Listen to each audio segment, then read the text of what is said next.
todos e todas. Quero dar as boas-vindas, né, aos colegas desta mesa, que neste momento vamos discutir sobre a mediatização, produção de sentidos, experiências e pesquisas em equipes. Né, nós estamos aqui com 13 equipes, né, formadas por profissionais, por acadêmicos, por pessoas que estão envolvidas em pesquisar um tema que tem relação com o pentálogo 14 do CISECO, coordenado pela professora Natália Anselmino, da UNR, professor Santiago Videla, da UBA, e professora Viviane Borelli, da UFSM, sou eu. Então, nós vamos, a ideia da nossa mesa é propor, então, discutir distintos olhares e experiências em relação ao desenvolvimento de metodologias no tensionamento das pesquisas em comunicação, mediatização e semiótica na contemporaneidade.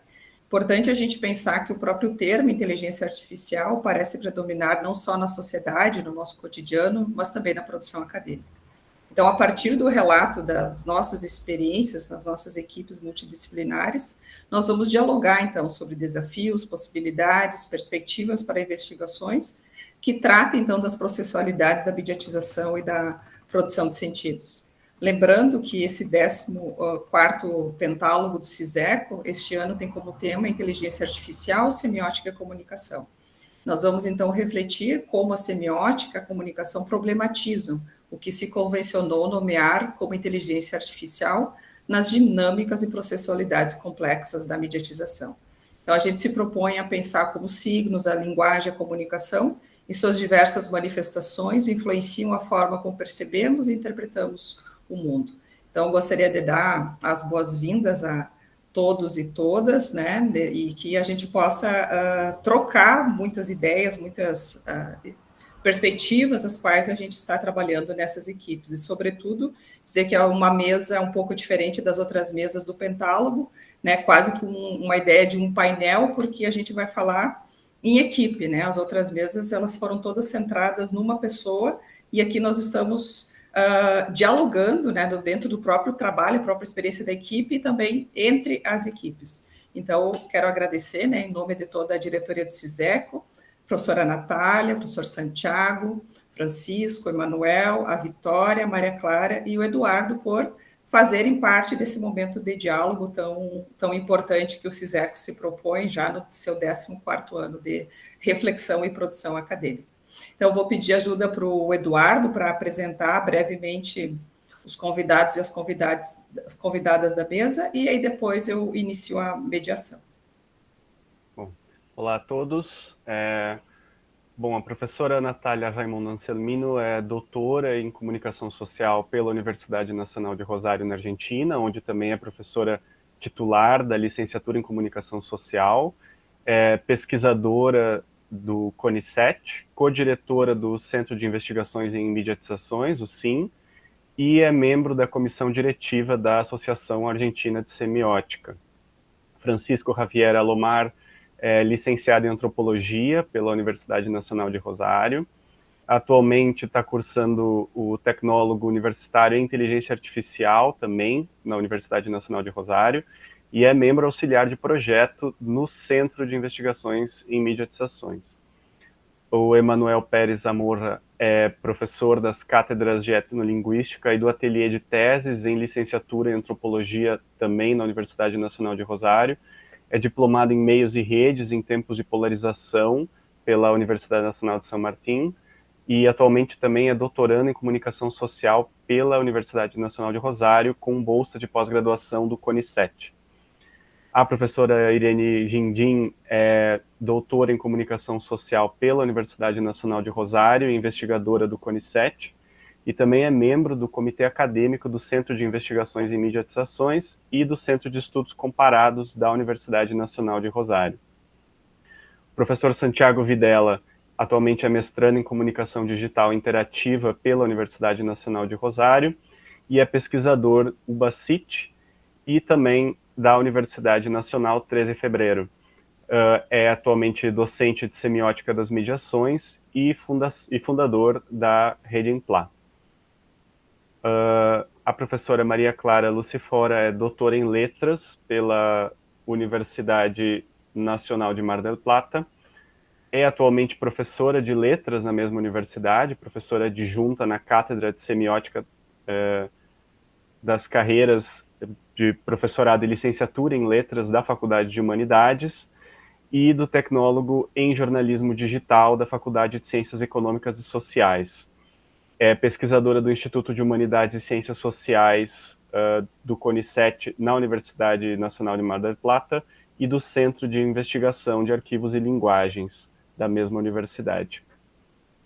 A professora Maria Vitória Tiguini Arregui é professora e doutoranda em letras na Universidade Nacional de Mar del Plata e atualmente é bolsista doutoral do CONICET. E a professora Viviane Borelli é professora associada do Programa de Pós-Graduação em Comunicação da Universidade Federal de Santa Maria, no Brasil, doutora em Ciências da Comunicação pela Unicinos, diretora do CISECO e bolsista de produtividade do CNPq. Obrigada, Eduardo. Então, o Eduardo é pesquisador e doutorando do Programa de Pós-Graduação em Comunicação da Universidade Federal de Santa Maria, pesquisador do Grupo de Pesquisa Comunicação Midiática e Estratégias Comunicacionais, CIMID, do CNPq e UFSM, também do Laboratório de Pesquisas em Comunicação Digital do UFSM. Participa da Rede Internacional de Pesquisa em Humanidades Digitais, IA, da Nordic Nerds, da Suécia. Então, eu gostaria de passar a palavra para a primeira equipe, né, coordenada pela professora Natália, que o tema da fala da equipe é experiências de aproximação computadorizada para o estudo empírico de discursos sociais. Buenas tardes. Bueno, muy agradecida de poder participar nuevamente en las jornadas en el Pentálogo de CISECO. Para mí es un gusto siempre compartir este espacio y además compartirlo con estos otros dos equipos de trabajo, dirigido por Viviane y por Santiago, con los que tenemos una larga tradición de amistad intelectual. Así que, bueno, un gusto.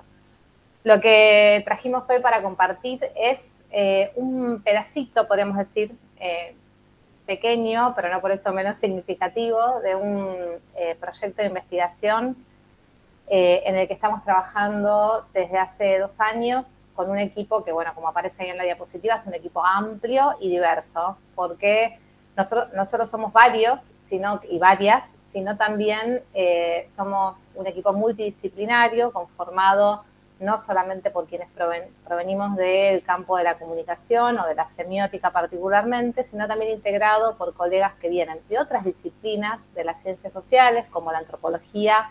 Acá mis 2 compañeros de exposición son antropólogos, sino también, y de la psicología, la sociología, que son otras áreas, la lingüística, que tenemos colegas que provienen de esas disciplinas de base, sino también el equipo está integrado por ingenieros en sistemas de información o licenciados en ciencias de la computación, como es el caso de Alejandro Sartorio, e incluso en el caso de, por ejemplo, Francisco, que hoy me acompaña en esta exposición, él está en este momento terminando de cursar la Tecnicatura en Inteligencia Artificial. Es decir, que nuestro equipo tiene como competencias diversas también. Y esto es así porque el objetivo que nos planteamos es interdisciplinario, si bien parte de un interés semiótico por comprender las estrategias enunciativas empleadas en discursos sobre lo público común, es decir, discursos que hagan a la esfera pública contemporánea y que sean puestos en circulación a través de plataformas mediáticas.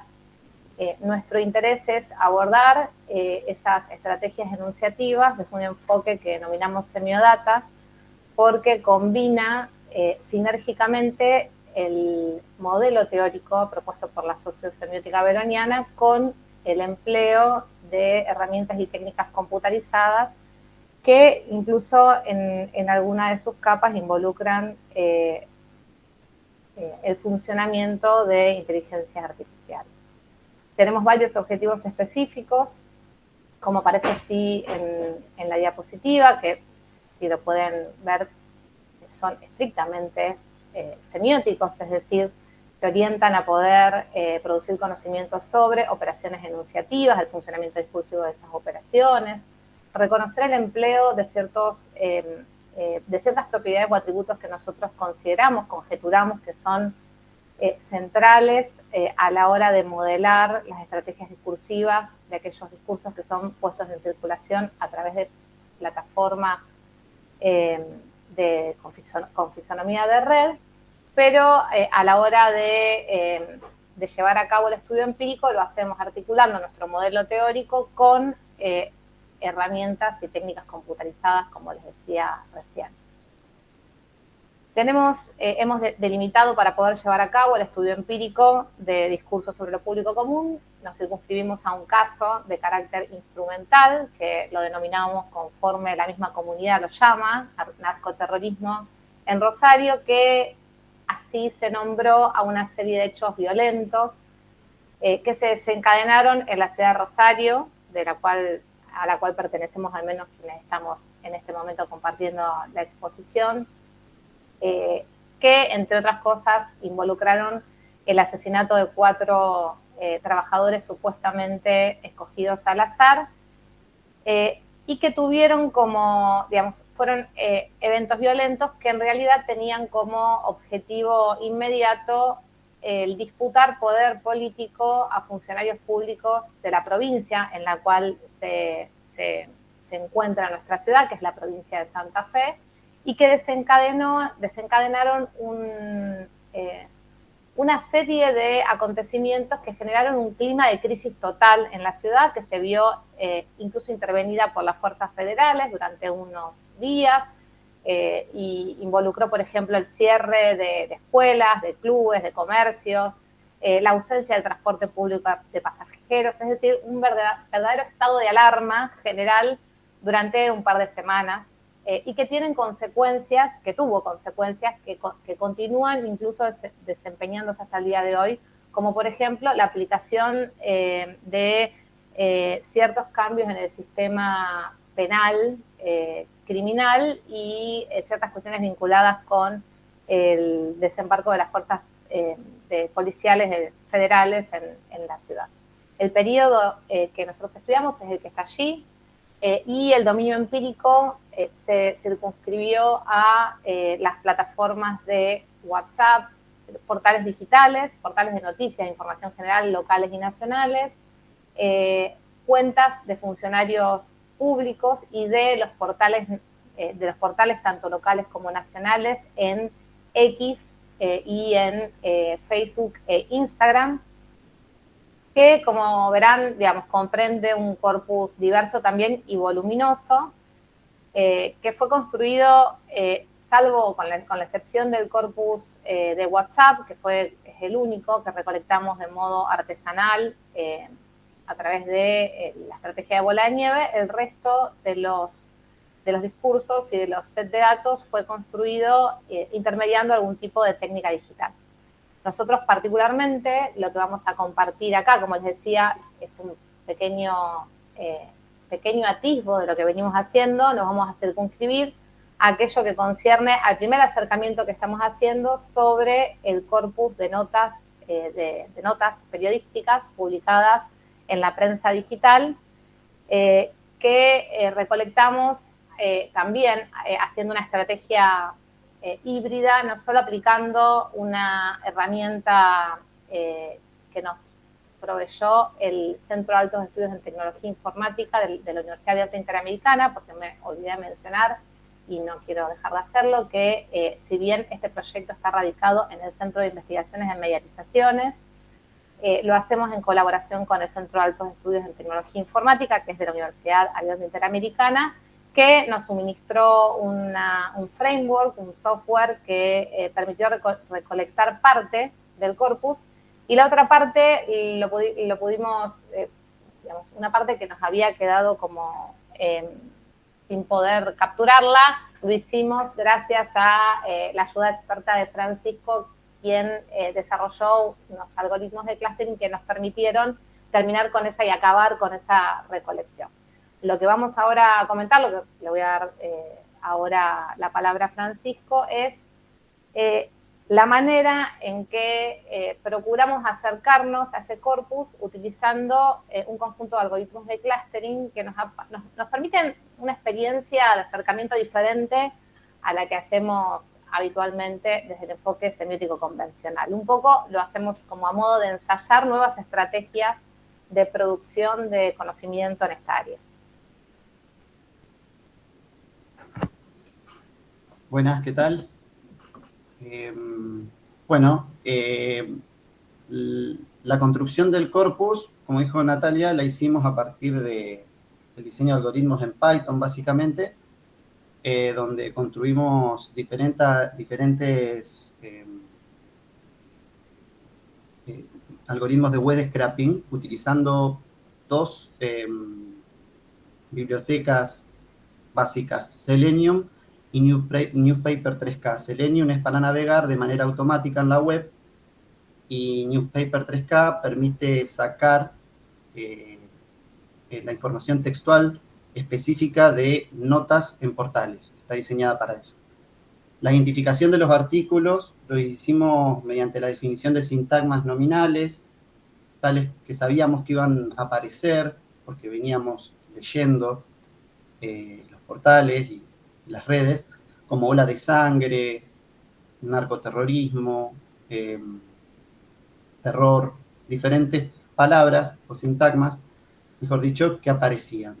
Nosotros decidimos tomar una decisión de rechazar bien los artículos, porque cuando uno automatiza este tipo de cosas, empiezan a entrar artículos de todo tipo, y no queríamos dejar nada fuera, pero sí queríamos rechazar bien. Es decir, rechazar lo que se conoce como verdaderos negativos, y cuando uno define un threshold, siempre tiene una consecuencia, que son estos falsos positivos, que serían aquellos artículos que fueron clasificados como pertinentes, pero fueron falsamente clasificados de algún modo. Esto quiere decir que aceptamos artículos o notas periodísticas que trataban de la temática del narcotráfico, pero no eran pertinentes del caso puntual o no se circunscribían al periodo que nosotros queríamos. Para eso se requirió una filtración manual que hicimos luego de la recolección computacional. La siguiente sería... Bueno, el dataset, o sea, el corpus lo organizamos en un archivo CSV, que es el dataset que consta de 596 registros y tiene 7 propiedades, columnas o ciencia de datos. Nosotros las llamamos variables también. Es un archivo CSV que no es tan voluminoso como para, digamos, un archivo de ciencia de datos, pero nos permitió practicar la experiencia de hacer este ejercicio. Ahí se ven, son todos, los datos son texto básicamente, y también involucran los comentarios de los portales, de las notas, de los medios que mencionamos en las filminas anteriores. De cada nota recolectamos el título, la bajada y el cuerpo del texto, la fecha de publicación, la URL, si está disponible, aún está disponible, y bueno, y los comentarios sobre cada noticia. La siguiente, a ver. Estos son los objetivos que nos propusimos a la hora de hacer este primer acercamiento. Bueno, como dijo Nati, el objetivo por ahí principal es hacer este acercamiento desde la semiodata, que combina la interpretación sociosemiótica y con procesos automatizados mediante algoritmos. Después, específicamente, lo que hacemos en este trabajo es aplicar minería de datos, transformación de textos en vectores, embedding. Aplicamos un algoritmo en particular que se llama K-means, que mide distancias, y hacemos reducción de dimensionalidad de los vectores. El tercero de los objetivos, tal vez, bueno, en mi opinión, uno de los más importantes, que es exponer esos resultados para que puedan ser visualmente interpretados, porque sin los gráficos es muy difícil llegar a la conclusión o a conclusiones a partir de los resultados numéricos que tiran los algoritmos.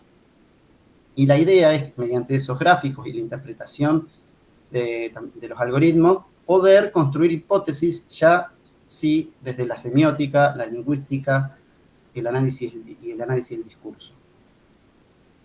En cuanto al procedimiento algorítmico que aplicamos, lo que hicimos básicamente, en la próxima filmina creo que está ahí, lo que hicimos básicamente es, de cada portal, tomamos el título, la bajada y el cuerpo del texto, y los comentarios de Facebook de cada nota, mejor dicho, y lo transformamos a un vector de 512 dimensiones. Para que esto pueda ser después graficado y pueda ser representado como una unidad, particularmente las notas en portales, al título, la bajada y el cuerpo del texto los promediamos en un solo vector. Es decir, sumamos y dividimos por 3 esos vectores de 512 dimensiones para poder representarlo mediante un punto, y por separado los comentarios de Facebook. Ahora, para poder aplicar el algoritmo K-means y para poder graficarlos, no se pueden tan fácilmente, o sea, no se puede directamente con 512 dimensiones aplicar K-means, no da buenos resultados, y graficarlo resulta difícil de hacer, genera una representación de eso. Entonces se aplica una reducción de dimensionalidad para su representación gráfica y para el procesamiento del algoritmo luego. Estos son los primeros resultados que obtuvimos, donde cada uno de esos puntos es una nota de un portal de noticias. Ahí están mencionados los portales en el cual estas notas fueron publicadas. Nosotros le pusimos, lo mencionamos como un etiquetado trivial, en el sentido que en los términos del algoritmo, el procesamiento de datos que estamos haciendo, la división por medio no explica un agrupamiento de los artículos. Se pueden hacer algunas lecturas superficiales, como que el medio Rosario 3 y La Capital tal vez fueron los que tuvieron mayor cobertura sobre digamos, la situación que estamos tratando. El otro etiquetado que llamamos trivial, que es el cuadro que sigue, arbitrariamente dividimos todo el corpus en dos grandes periodos de fecha, la primera mitad y la segunda mitad. También se nota una mezcla, no explica la división de los datos, esta separación.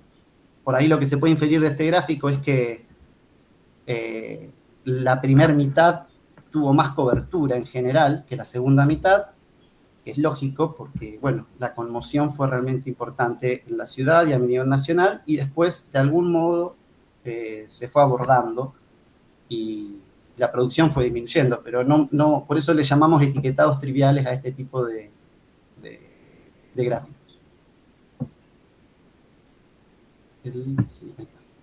Para poder evaluar, para poder aplicar K-means, que lo que hace es obtener agrupaciones mediante distancias y generar lo que se llaman clústeres o grupos entre esos vectores que representan artículos, hay que definir un hiperparámetro que es la cantidad de clústeres. Para eso utilizamos dos métricas que son Silhouette y la inercia, que nos ayudan a definir cuántos clústeres queremos pasarle como hiperparámetro. Un hiperparámetro es algo que se introduce en un algoritmo previamente a que se ejecute, por eso se llama hiperparámetro, y es de total importancia, porque el algoritmo va a tirar diferentes cosas si uno le mete, por ejemplo, o introduce 5 clústeres, 10, 20, dividime todo el corpus en la cantidad de clústeres que uno quiera, ¿no? Y va a tener diferentes resultados.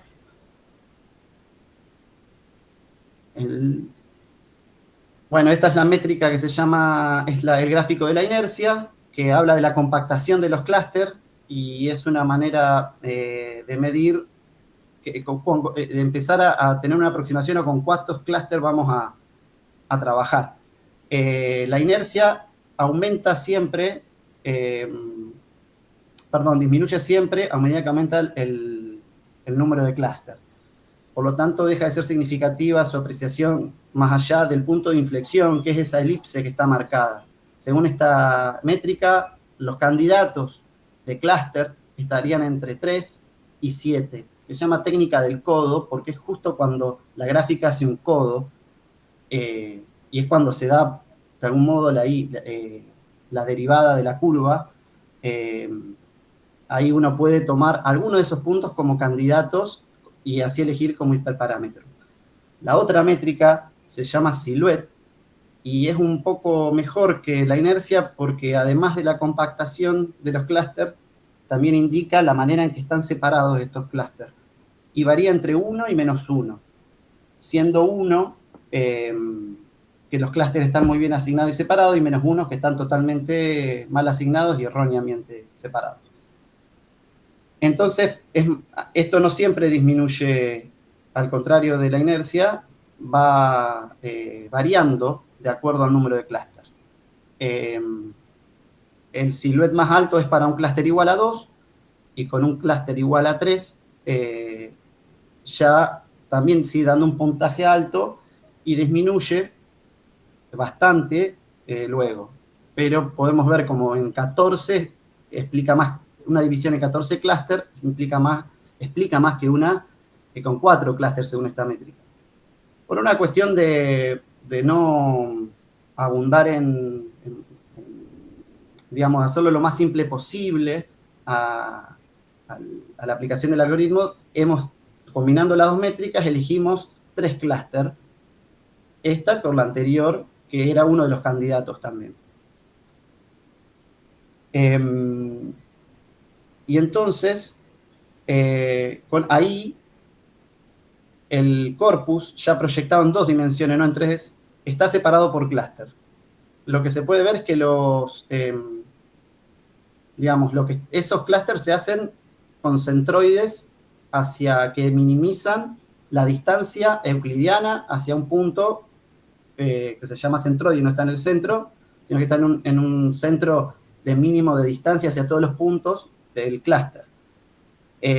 Dio 3 clústeres y hicimos un gráfico interactivo nosotros para que cuando uno se posicione sobre el punto nos dé cierta metadata del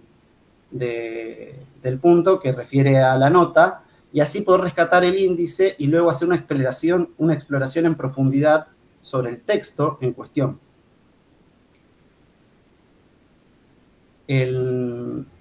Acá lo que hicimos fue graficar las notas de portales divididas en clúster juntos con sus comentarios de Facebook. Y lo que se aprecia a simple vista es la distancia enorme que hay entre las notas y sus comentarios, que están unidas por puntos que no se llegan a por líneas que no se llegan a apreciar, pero lo que nos dice esta gráfica básicamente es que los comentarios de algún modo tienen más que ver entre sí que con las notas que le dieron origen. Y bueno, esto es una de las hipótesis que podemos empezar a construir, donde la distancia se podría correlacionar claramente con una separación de géneros discursivos, ¿no? Las notas en portales y los comentarios de notas en portales.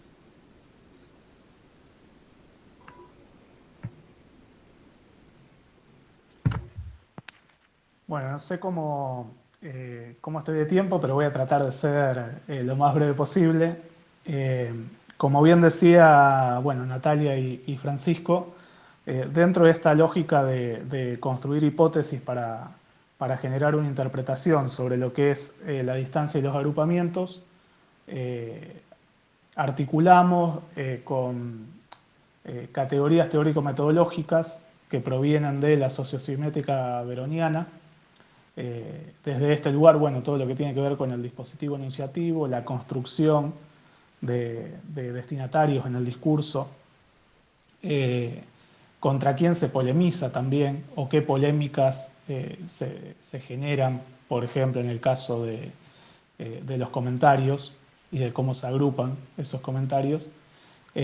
Bueno, también de la Escuela Francesa de Análisis del Discurso, tomando a Dominique Menguenot, que, como decía Francisco, tiene que ver con la subdivisión que Menguenot hace de escena englobante en tanto discurso periodístico, qué géneros discursivos se pueden llegar a construir en las notas, por ejemplo, o en cada medio, y las escenografías también.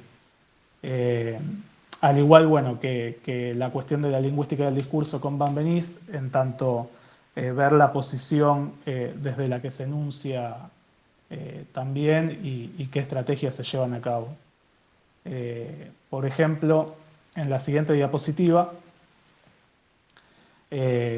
tenemos un ejemplo de la posibilidad de búsqueda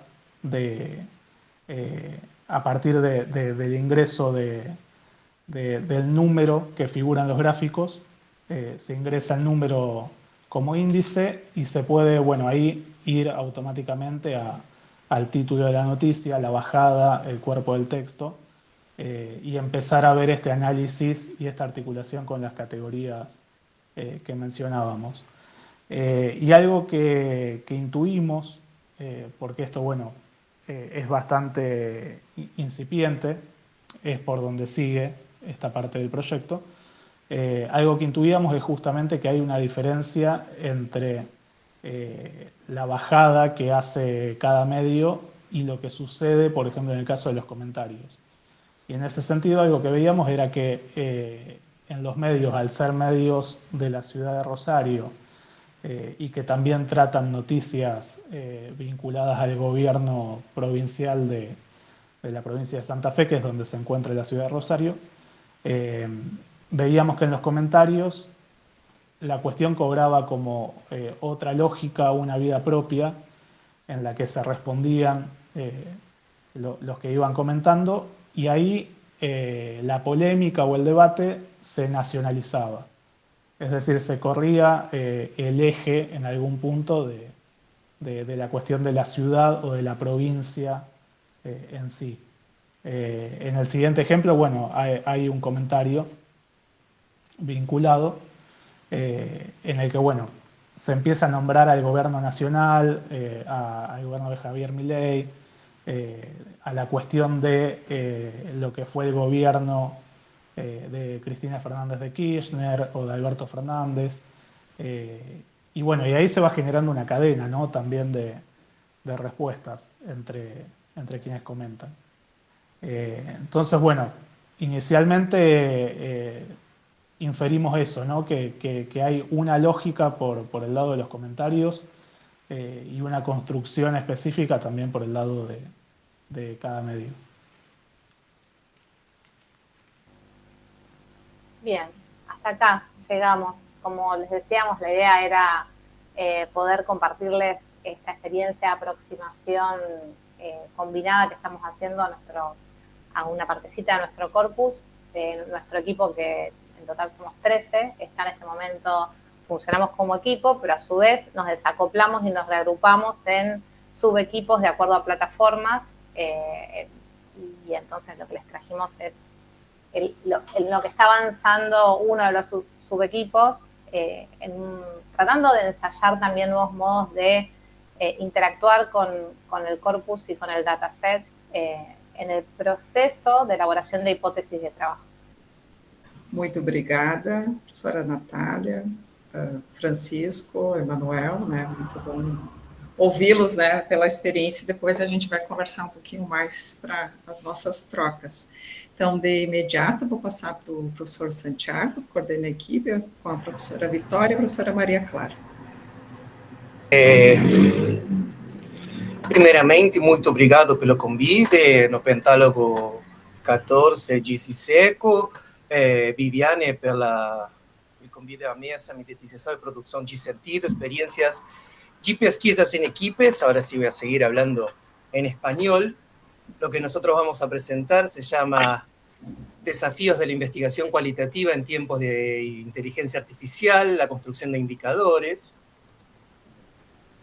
Es un trabajo que lo que vamos a compartir hoy son algunos aspectos de las dificultades iniciales del proceso, de una investigación que nace a partir de la curiosidad individual de los miembros de la red de investigadores en plataformas, donde empezamos a intercambiar y a decir, ¿y qué pasa si? Y el punto de partida de ese proyecto que se llama Así hablan los humanos y las inteligencias artificiales, análisis de la presencia de tematizaciones en respuestas comparadas entre chats de LLM y entrevistados humanos. Es decir, es un proyecto que empieza tratando de replicar un experimento de Tarleton Gillespie, publicado a finales del año pasado en la revista Big Data y Sociedad, en la que él le pregunta a 5 motores de inteligencia artificial a través de sus chats 5 preguntas que tienen que ver con pedirle que desarrolle ciertas ficciones para medir los niveles de presencia, ausencia de figuras de heteronormatividad o de diversidad cultural. Que él encuentra que hay predominio de heteronormatividad y falta de diversidad cultural. Lo que nosotros dijimos es, ese experimento es en inglés, ¿qué pasa si lo hacemos en español? Después fue, ¿qué pasa si lo hacemos en portugués? Y después fue, ¿qué pasa si lo hacemos en polaco? Porque nos terminamos articulando equipos de diferentes universidades, pero la idea es, ¿qué pasa si lo hacemos en otro idioma? ¿Y qué pasa si comparamos las respuestas con las respuestas que darían humanos de la misma cultura, del mismo idioma en el que se hacen las preguntas? Así terminamos articulados un equipo de la Universidad de Buenos Aires, un equipo de la Universidad Nacional de Mar del Plata, en el que están María Clara y Victoria, un equipo de la Universidad Federal de Santa María, en el que está Viviane y Eduardo, y un equipo de la Universidad Marie Curie de Lublin, en Polonia, en el que está Karolina Kopietka, que es la que dirige el equipo allá, ¿no? No nos vamos a meter en los resultados que tuvimos. Los primeros avances, si les interesa, los pueden encontrar en la página del Congreso de Investigadores, donde ya hicimos una breve presentación, o entrando a YouTube y escribiendo presentación de equipo de pesquisa interuniversitaria Redimpla, y con esas palabras es el primero o segundo resultado que aparece. Lo que hoy vamos a compartir tiene como objetivo los primeros problemas que nos enfrentamos como equipo. El primero, tratar de definir una grilla analítica que simplifique las observaciones. Tratar de describir los modos de construcción de los atributos. Cuando hablamos de atributos, ya aprendimos en conversaciones previas que lo interesante de este trabajo también es que está escrito en buena parte en un diálogo permanente, continuo, que venimos llevando con Natalia también, con su equipo y con Viviane. Cuando hablamos de atributos, para ciertas tradiciones de investigación se llama atributo, en otras tradiciones lo describen como variables cualitativas. Es eso que no puede ser medido como una variable estadística. También identificar las limitaciones y las potencialidades que tuvo el proceso y que sea posible y que sea optimizado para que sea replicado por todos los equipos. Lo que vamos a contar es la primera etapa que resolvimos con María Clara y con Victoria, articulándonos Buenos Aires y Mar del Plata, para que esa grilla la puedan usar tanto nuestros alumnos como los equipos de Brasil, haciendo las traducciones respectivas, y el equipo polaco. Y además, y que fue lo más rico del trabajo, cómo logramos integrar tradiciones analíticas muy cercanas, pero no necesariamente iguales, que es la sociosemiótica discursiva, en la que nos incluimos tanto Viviane como yo, y lo que viene de la lingüística, del análisis literario, del análisis discursivo, pero más con raíz lingüística, que es de donde vienen María Clara y Victoria. El aporte de la semiótica, de las mediatizaciones, de esta sociosemiótica, es, primero el punto de vista, para nosotros la unidad de análisis es el sistema de intercambio discursivo. Nosotros analizamos describiendo a través de grillas, que es la propuesta de una mecánica metodológica de José Luis Fernández. En particular de todo este modelo de Fernández, para esta etapa, y solo nos enfocamos en la grilla de los aspectos retóricos y temáticos, y de formato. Y ahora Victoria y María Clara les van a contar un poco cuáles fueron los aportes que ellas hicieron desde el área de letras, literatura, en un sentido muy amplio. Bueno, gracias. Sí, nosotras fue un desafío trabajar con estos corpus porque, bueno, tenemos como una tradición de análisis discursivo y sobre todo de relatos, ¿no? muy, muy fuertes de la literatura. Lo que nosotros siempre analizamos es el lenguaje en uso, en contexto, ¿no?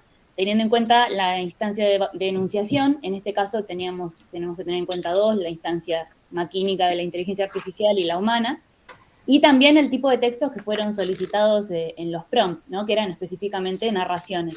Entonces tienen unas características muy peculiares, ¿no?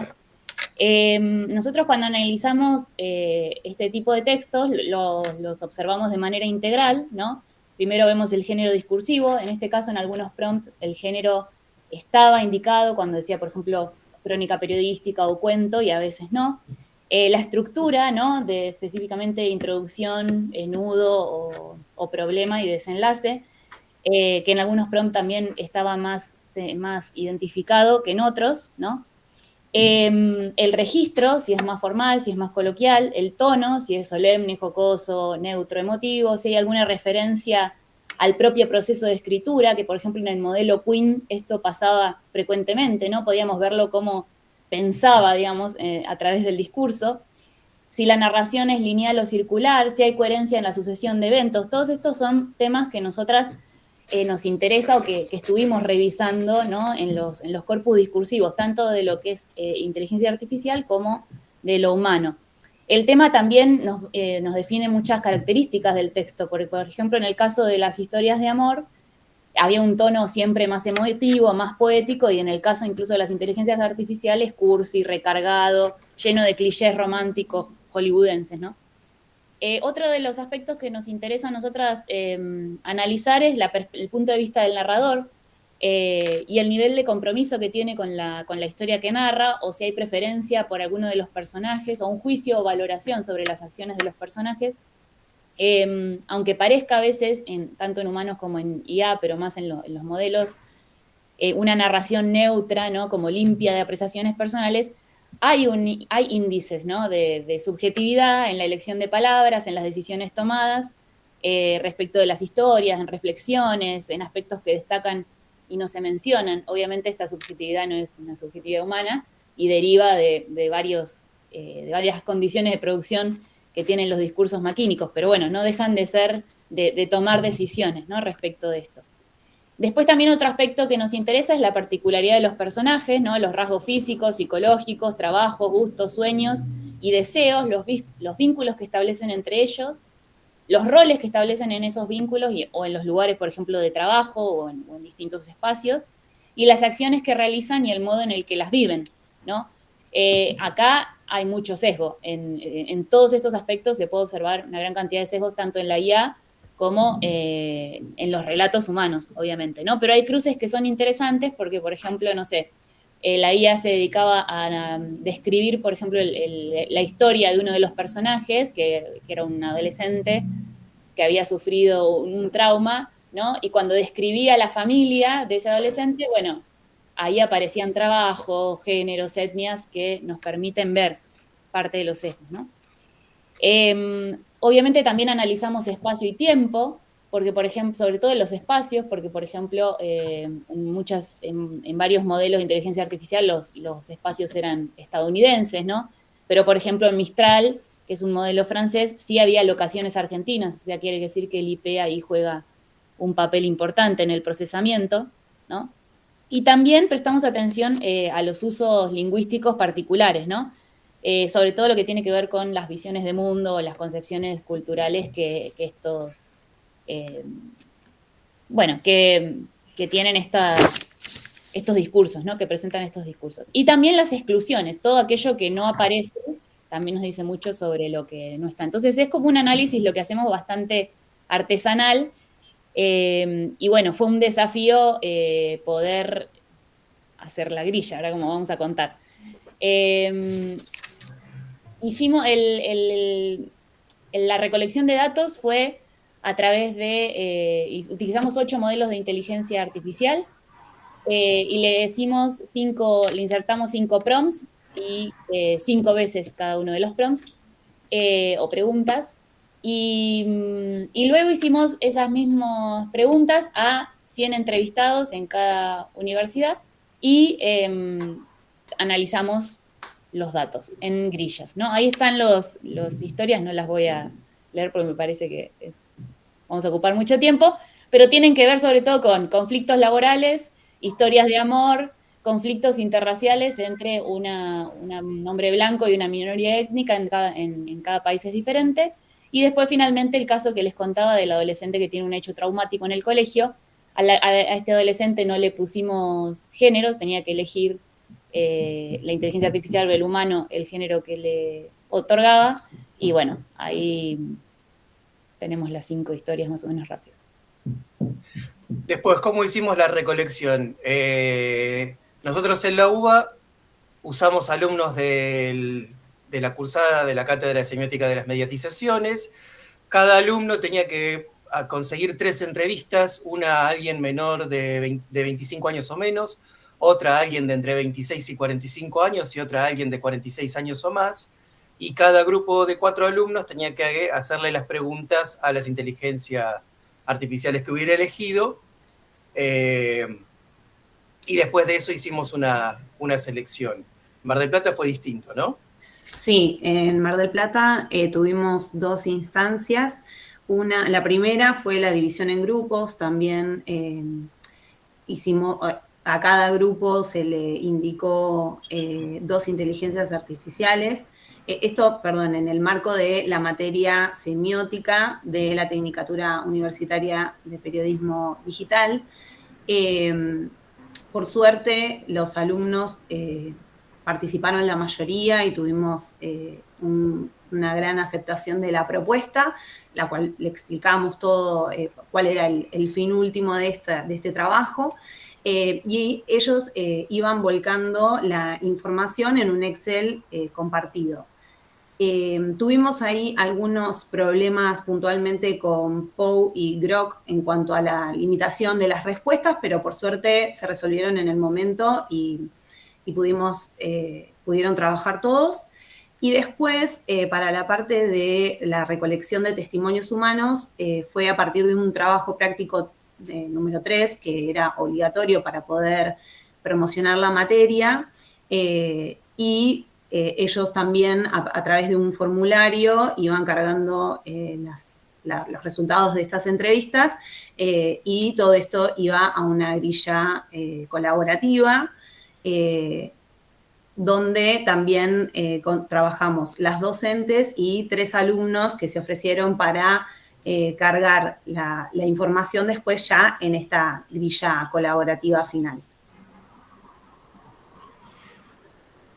En la implementación después nos fuimos enfrentando a diversos problemas, ¿no? Que fuimos resolviendo de a poco. El primero tenía que ver con la recolección de las entrevistas y que se resolvieron de manera distinta. Ahora después Viviana les va a contar que en Brasil lo hicieron distinto, pero a nosotros nos funcionó el uso de audios de WhatsApp.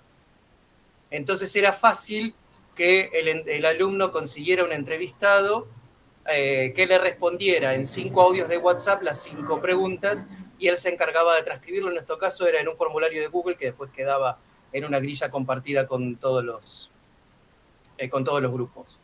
El otro problema fue la construcción de la grilla, que es un poquito lo que nos interesa también contarles ahora, que la resolvimos trabajando de manera colaborativa entre investigadores, más allá de que habíamos hecho una primera grilla para resolver con los alumnos. A partir de eso empezamos a trabajar en grupo con Natalia, con María Clara y con Victoria. Sí, para nosotras también fue un desafío, sobre todo por algo que ya comentaron, que es el tema que venimos de los estudios literarios, donde justamente hacemos este análisis textual muy detallado, casi artesanal, donde buscamos descubrir en palabras, construcciones, si se reiteran o no, ciertos indicios que hacen a una lectura crítica del texto, ¿no? Entonces tuvimos que hacer una adaptación, ¿no? Para pensar categorías, para interpretar los discursos de manera general y que resultaran útiles, ¿no? Entonces las etiquetas de los estudios literarios podían ser un poco difíciles de cuadrar con las propuestas en la grilla, por lo que terminamos, digamos, definiendo nuevas etiquetas, cada una con sus características propias. Doy solamente un ejemplo, que es el de la fábula, ¿no? Donde digamos, para nosotras normalmente alude a un cuento tradicional breve, personajes que son animales o objetos personificados con una intención didáctica o moralizante, y en la grilla lo resumimos en textos que dejaran una enseñanza sin atender a si eran tipos de personajes, qué tipos de personajes eran o qué tipos de historia eran. Sí, fue muy divertido y muy desafiante. Digo, fue muy divertido dentro de lo divertido que puede ser ponerse a grillar, ¿no? Pero fue muy interesante todas las discusiones donde el objeto nos obligaba a ablandar ciertas categorías. Esto es, o sea, ellas tuvieron que negociar más que yo estoy más cómodo ablandando estas cosas. Pero digamos, es esto, la noción de formato es lo suficientemente blanda como para poder contener todo lo que aparece en el objeto sin obligarte a tener que negociar, comprometer o vulnerar la noción de género, ¿no? Entonces, por eso fue que optamos a hablar de formatos en vez de géneros.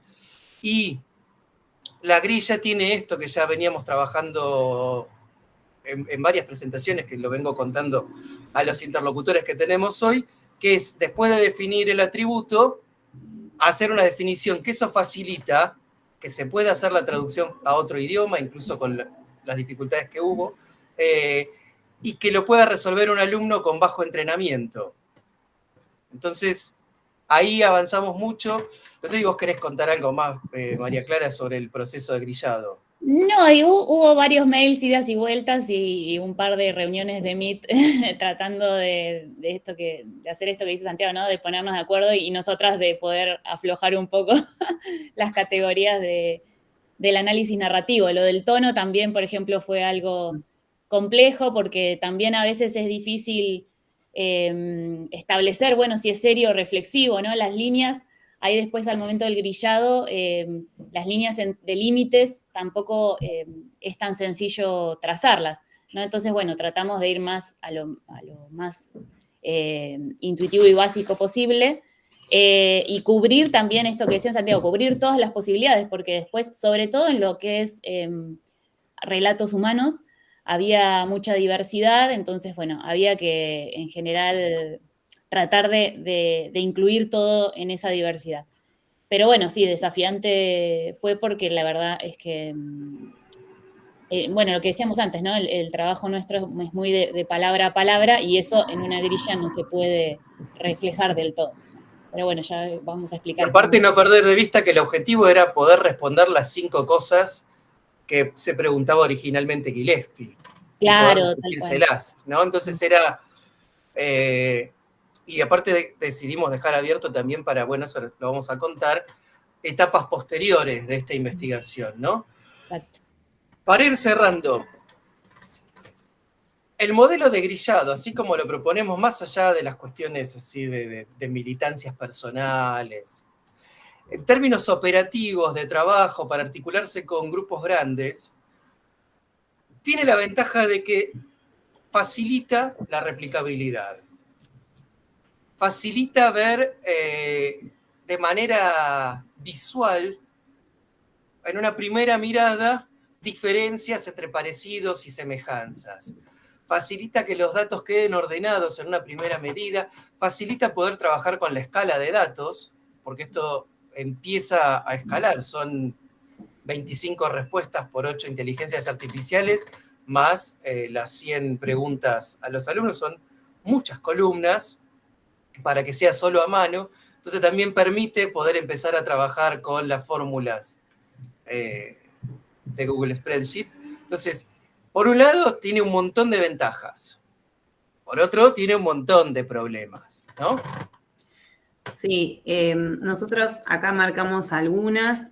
En general se pierden algunas de las particularidades del relato, como algo que ya comentó Clara, que es, por ejemplo, en Poe, que, digamos, la inteligencia artificial Poe, que aparecen fragmentos de metaescritura, ¿no? En la propia respuesta de la inteligencia artificial aparecen los árboles de decisión que tuvo que poner en funcionamiento para elaborar ese relato.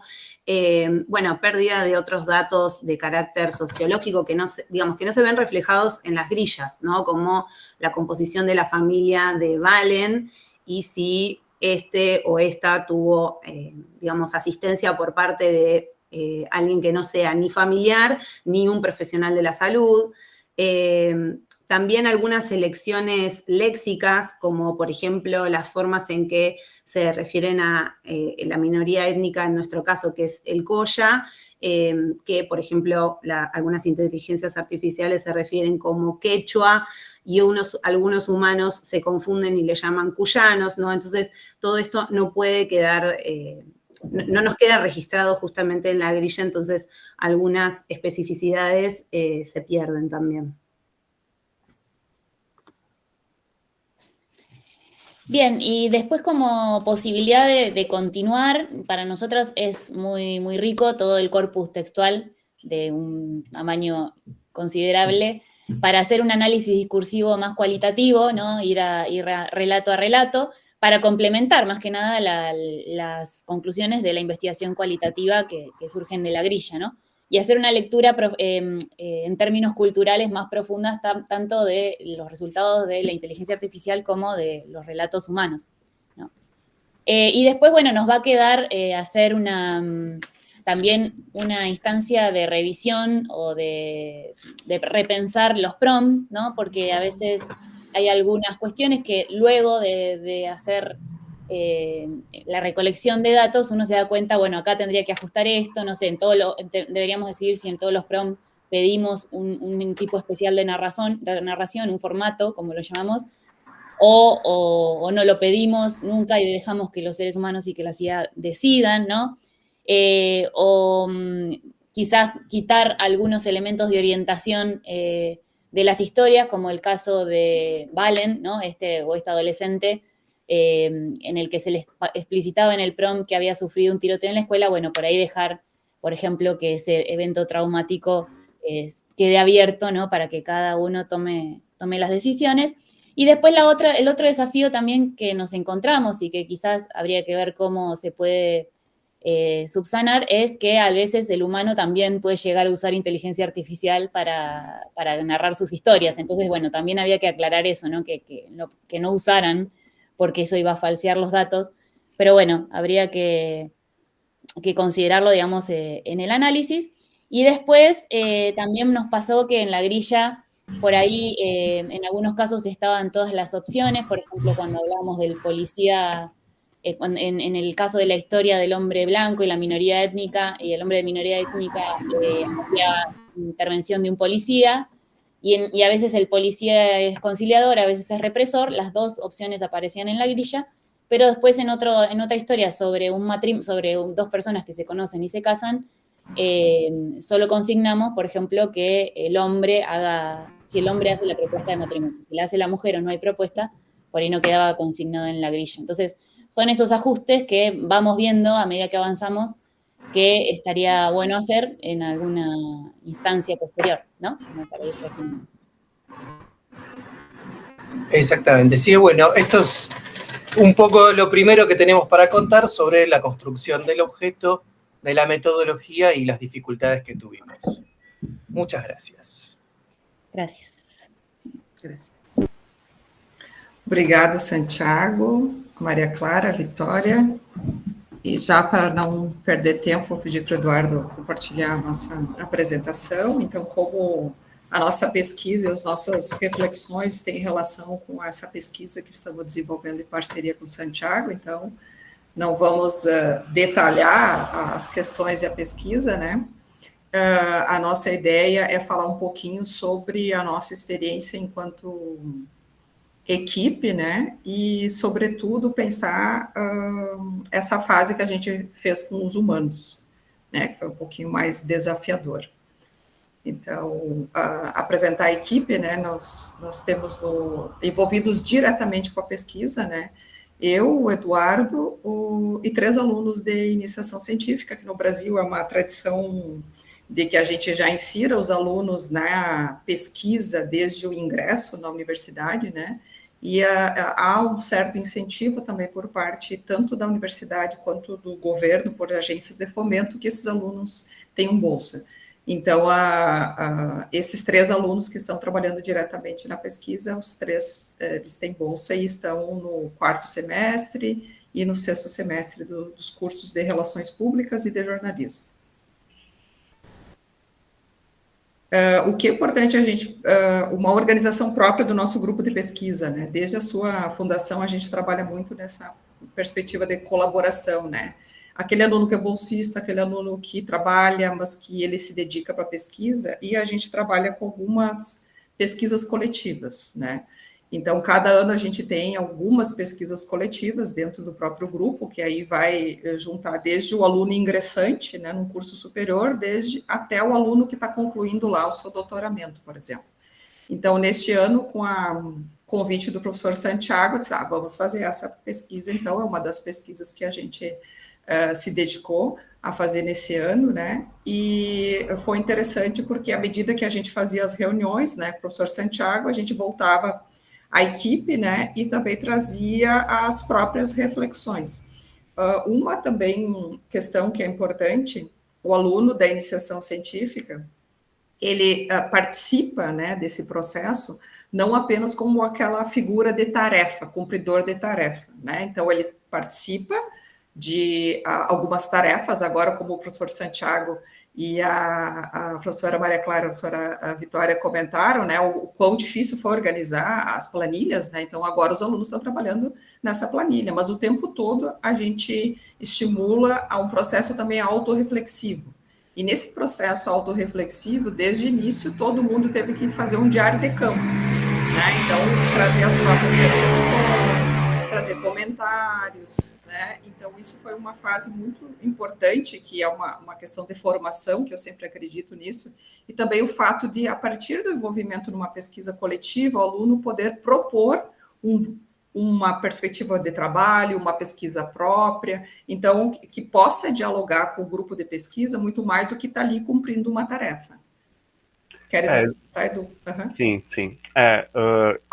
Vou enfatizar um pouco o que a Viviane comentou, né? A gente tem uma cultura interna no grupo de pesquisa, já bastante antiga, de participação dos alunos de graduação em iniciação científica, né? Eles podem propor objetos, podem propor temas a serem investigados, e a gente acaba se organizando dentro do grupo em grupos de trabalho menores em torno desses objetos, em torno desses temas em comum. A gente vê os bolsistas de iniciação científica, e eu posso falar por mim, com propriedade, porque eu fui aluno de iniciação científica da Viviane ao longo de 4 anos, né, com 4 bolsas. A gente vê eles como membros ativos na cozinha da produção de conhecimento, na cozinha da pesquisa. E a gente entende que é importante estimular essa produção de conhecimento nos bolsistas de iniciação científica, porque isso vai ter um reflexo muito positivo posteriormente na pós-graduação. Os alunos chegam para escrever suas monografias de fim de curso e depois para ingressar na pós-graduação já preparados para fazer pesquisa mesmo. Eles já participam do processo auxiliando os pós-graduandos, mas também fazendo as suas pesquisas, e eles também tem oportunidade de apresentar em eventos, colaborar em publicações com a gente, e a gente sabe que isso não é tão comum em muitos outros grupos, com muitos outros pesquisadores. Ainda falta muito estímulo para a produção independente, e não só na graduação, mas também na pós-graduação.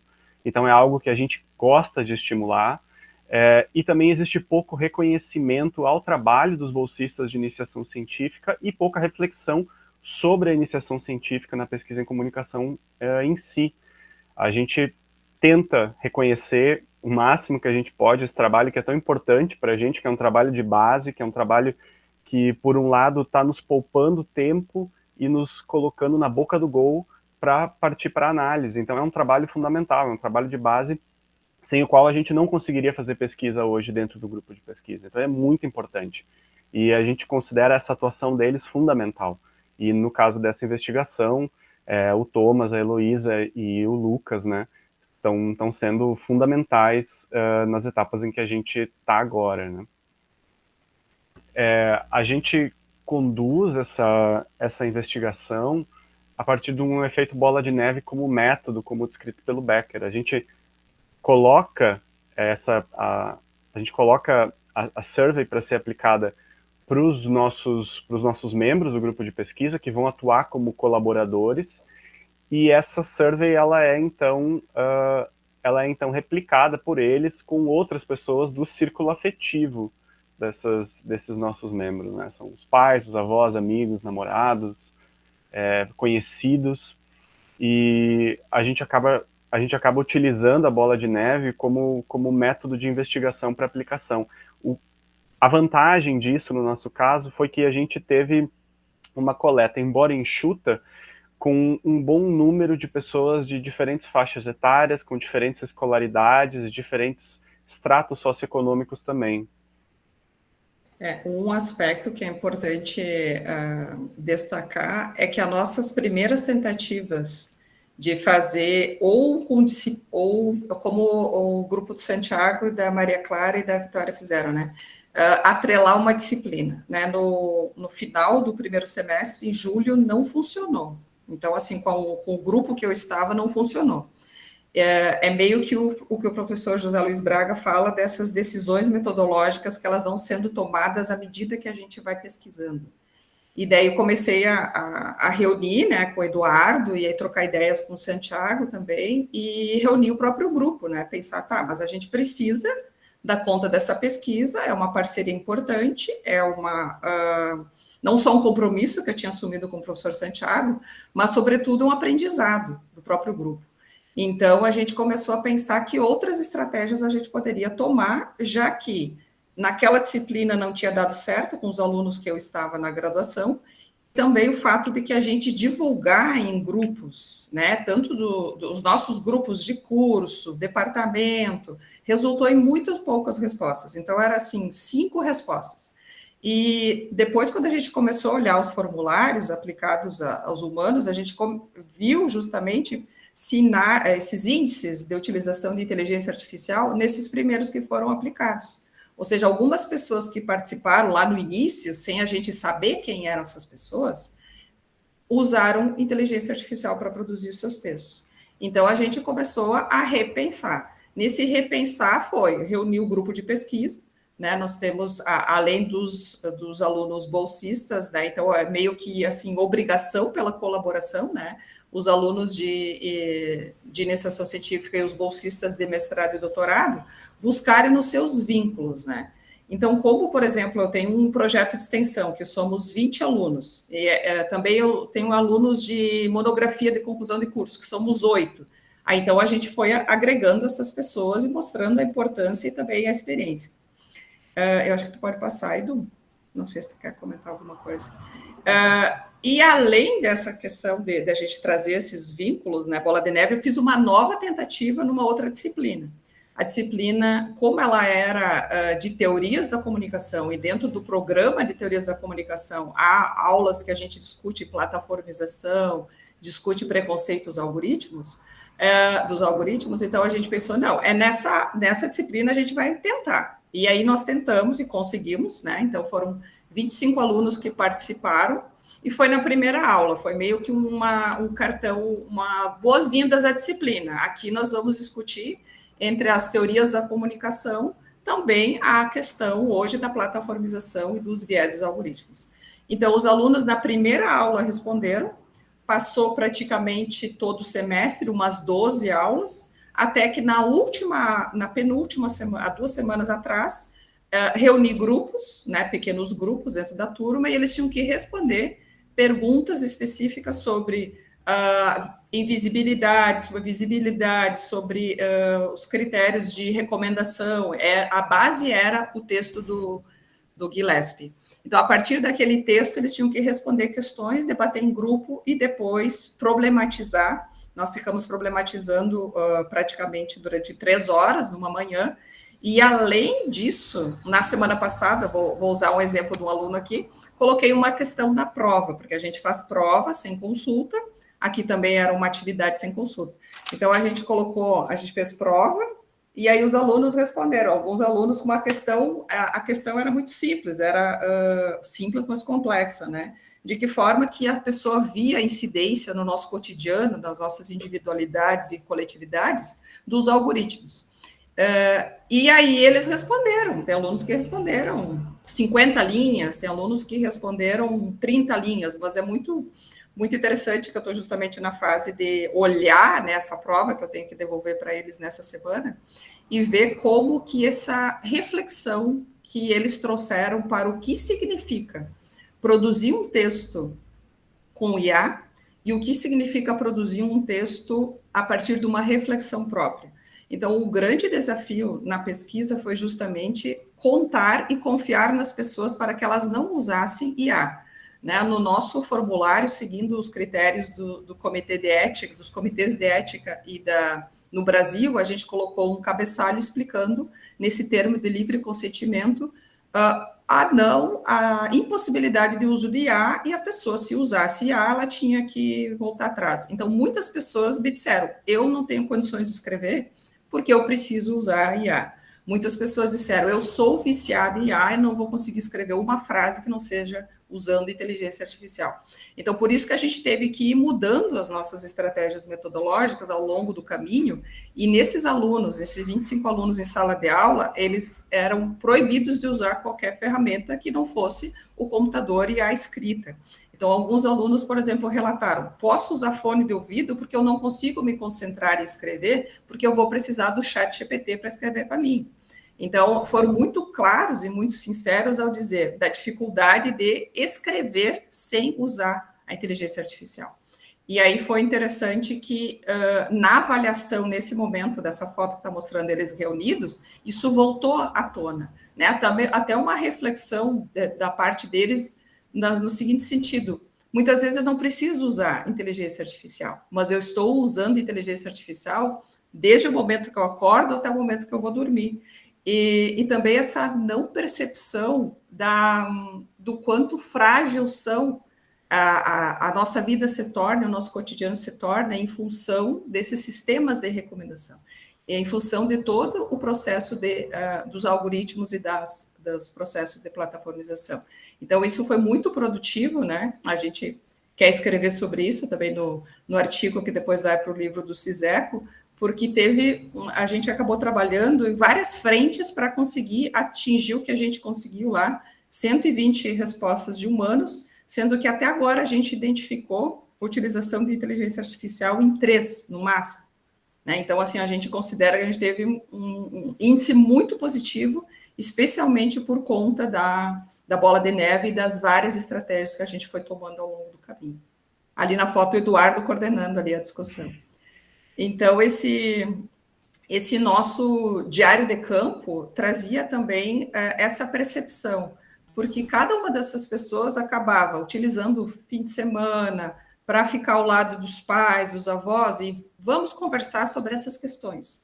Né? Então, algumas pessoas, ao mesmo tempo que aquela pessoa que... por exemplo, a gente mandava pergunta pelo WhatsApp, e dizia para a pessoa, você não vai poder usar IA para responder. A pessoa dizia, eu não sou escritora, eu dependo de IA, não vou responder a pesquisa. Tudo bem, não tem problema, aí partia para uma outra pessoa. Então, assim, se a gente for imaginar abordagens, eu mesmo acho que fiz umas 40 abordagens para ter, assim, 25 respostas, e aí fica muito naquela coisa, assim... para colaborar, né? Muitas pessoas, assim, muito interessante o tema extremamente necessário, muitas pessoas perguntando resultados da pesquisa e as pessoas querendo colaborar, né? Então, isso foi muito interessante porque eu fiquei achando, assim, que as pessoas já não se importavam em colaborar. Mas, obviamente, pessoas da segunda e terceira faixas etárias, olha, a partir dos 26 anos, que foi o que o Eduardo comentou, que a gente conseguiu extratos de faixa etária um pouco distintos. Algumas pessoas faziam assim, olha, vó, agora você... Lembra quando você fazia prova lá no seu ensino médio, na infância? Agora você vai fazer uma prova para mim, que eu sou seu neto, sua neta. Então, a pessoa escrevia à mão, a avó, o avô respondia à mão e nos mandava, e a gente transcrevia, né, com a ajuda do Lucas, da Heloísa e do Thomas, transcrevia para o Forks, e a pessoa, ela gravava um áudio dizendo, não, participo da pesquisa, seguindo todos os preceitos éticos da pesquisa. Por isso que a gente demorou ali 2 meses de trabalho intenso, né, Eduardo, para atingir 120 respostas. Foram 2 meses com debates constantes com o grupo, com o Thomas, a Heloísa e o Lucas, né? E também conversando com outros membros do grupo de pesquisa para a gente conseguir montar estratégias para alcançar essa meta que a gente se impôs, né, de 120 respostas. Então, teve uma relação muito próxima com esses alunos, e, de novo, eu enfatizo, né, a importância desses alunos de IC, né, do uso do diário de campo, que eles foram construindo ao longo da pesquisa, para que a gente conseguisse chegar nesse número, mesmo que tenha levado um tempo considerável para isso, né. A gente foi construindo isso juntos, né. Número bastante grande. Desculpa, Eduardo, um pouquinho do que eu tinha comentado com o Eduardo, né? Ao mesmo tempo que algumas pessoas gostaram muito de participar, outras diziam assim: eu não sou escritora, hipótese alguma eu consegui responder isso para ti. E aí eu agradecia. Por outro lado, eu brincava com os alunos: não vai ter orientação, não vai ter pesquisa de conclusão de curso se você não participar e não responder, não conseguir uma pessoa da família para responder. Então, era meio aquele jogo, assim, né, entre incentivar, né, essa coletividade de grupo e, em alguns casos mesmo, obrigação, né? Então, não dá para a gente... Muitas pessoas, participantes do grupo, se sentiram obrigadas a participar. Acho que é importante a gente dizer, né? A gente fez um número bastante grande de reuniões para discutir o andamento da pesquisa, e nas outras reuniões regulares do grupo também, os alunos cobravam da gente, né, os que não estavam diretamente envolvidos na pesquisa, o andamento dela, né. Ela gerou bastante curiosidade, assim, dentro do grupo e as pessoas com quem a gente convivia, né. E aí, as nossas percepções iniciais, né.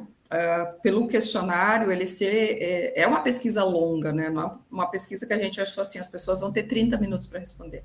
Então, assim, o nosso relato é que poucas pessoas conseguiram responder em menos de 1 hora. Algumas pessoas disseram 3 horas, 2 horas. Então, ela exige uma dedicação, né? Como a Vitória e a Maria Clara estavam falando, né?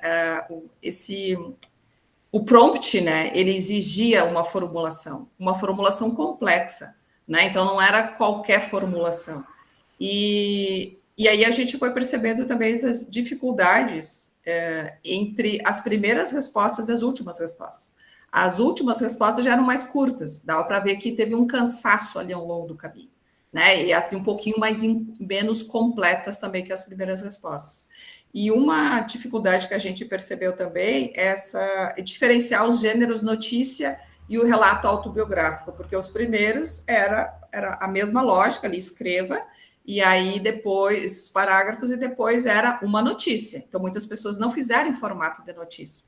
E algumas também não fizeram como um autobiografismo ali, como se fosse focado num personagem, mas muitas vezes deram mesma importância para mais de um personagem, quando um relato autobiográfico deveria ser focado numa pessoa e naquela situação. Um pouquinho já falei nessa dificuldade de escrever sem o uso de inteligência artificial. Eu confesso assim que eu, Eduardo, os alunos, a gente conversou bastante sobre isso, né? Que a gente ficou surpreso o quão as pessoas são sinceras em dizer: eu não vou participar porque eu preciso usar IA e a tua pesquisa não permite que eu use IA.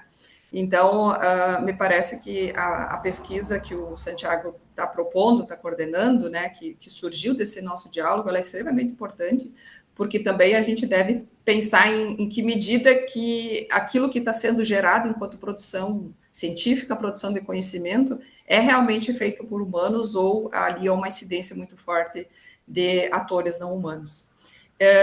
Também uma experiência diferente. Muitas pessoas disseram assim: olha, sou muito grata a ti porque tu me proporcionou uma experiência diferente, especialmente para as pessoas na última faixa etária, mais de 46 anos, que era escrever histórias. Então, as pessoas dizem assim: nossa, eu não escrevia desde o ensino médio. Eu não escrevia um parágrafo, não escrevia 2 parágrafos, não escrevia uma história com início, meio e fim, há muito tempo, e as pessoas agradeciam por poder participar, né, da pesquisa, e como disse o Eduardo, gerava também a curiosidade sobre o tema, né? Então, colaborar com a pesquisa e também nos cobrar, né? Então, às vezes, a gente segue conversando no grupo de pesquisa e sempre tem alguém que comentou, a minha avó, a minha mãe, o meu irmão que participou está perguntando que andamento está a pesquisa. Então, esse envolvimento eu achei muito positivo, né? A gente reflete muito sobre isso, e sobre o envolvimento, obviamente, de todo o grupo de pesquisa, né, das pessoas envolvidas diretamente, mas também o envolvimento da própria sociedade, né, como um todo. Então, as pessoas não tinham obrigação nenhuma de participar, mas participaram e querem saber o desdobramento, os próximos passos, o que a gente tem olhado, né, para essas... Então, é muito mais do que, assim, um vínculo com a Viviane, um vínculo com o Eduardo ou com os demais alunos. É, sobretudo, também um vínculo com o próprio tema que ele desperta a curiosidade. Então, achei muito interessante que isso veio bastante nos nossos diários de campo. E essa questão do uso da IA pelas pessoas na primeira faixa etária, teve um caso muito interessante em que eu e Viviane, a gente estava aplicando o questionário juntos, e a pessoa que estava respondendo o questionário, conversando com a gente enquanto respondia, em um dado momento falou para nós assim, eu uso IA para tudo. Eu uso IA para assistir filme. E a gente parou assim para pensar como que alguém usa IA para assistir filme. Na minha cabeça, de um usuário não tão constante de IA, eu imaginei que houvesse alguma IA que reproduziria o filme a partir do roteiro, ou enfim, que uma IA que talvez fizesse versões piratas dos filmes para serem disponibilizadas. E ela explicou que, na verdade, ela pega a sinopse do filme ou as informações que ela tem sobre o filme, joga na IA, para a IA resumir o filme para ela lê a resposta da IA e, assim, segundo ela sabe o que aconteceu no filme, ela assiste o filme assim. Então, essa relação que essas pessoas, nessa primeira faixa etária, têm com a IA é muito intensa, para usar um adjetivo. Eu confesso que eu não estava preparado para a dimensão dessa relação que essas pessoas, que são nossos alunos de graduação, alguns deles, né, alguns deles e delas, têm com as IAs. Aí a gente se questionou bastante também sobre que narrativas são essas que são produzidas, né? E aí, para a gente ficar com bons exemplos, né, a gente recebeu essa narrativa, por exemplo, com nomes lá da década de 60, da década de 70, a pessoa escreveu em ficha, ela mandou foto para mim, perguntou se estava bom, se eu conseguia entender a letra é perfeita, né? E é uma pessoa que não tem formação na área da comunicação, uma pessoa que tem formação em ciências contábeis, né? Uma pessoa que está acostumada a lidar com números. E eu me surpreendi, né? Então, assim, eu fiquei muito feliz com algumas dessas, como a gente falava, né, Maria Clara, Vitória, Santiago, essa diversidade. Então, o desafio agora é a gente olhar para essa diversidade, né? Aqui um outro relato de uma pedagoga aposentada e que ela era acostumada a fazer histórias com seus alunos lá no ensino fundamental, no ensino básico, e ela disse, estou me sentindo naquele momento lá, estou me sentindo na década de 80, quando eu escrevia com os meus alunos, ensinava os meus alunos a escrever. Então, são dois exemplos, assim, de como que a gente foi lidando, né? Então, são situações que nos deixaram muito felizes, né? Em relação ao modo com que as pessoas se dedicaram e pensaram, né? Essa narrativa. Porque as perguntas, os prompts, eles demandavam uma narrativa, né? Uma narrativa que tivesse esse início, esse meio, esse fim. Que a gente, na análise preliminar, a gente vê que as IAs, a conclusão basicamente é a mesma.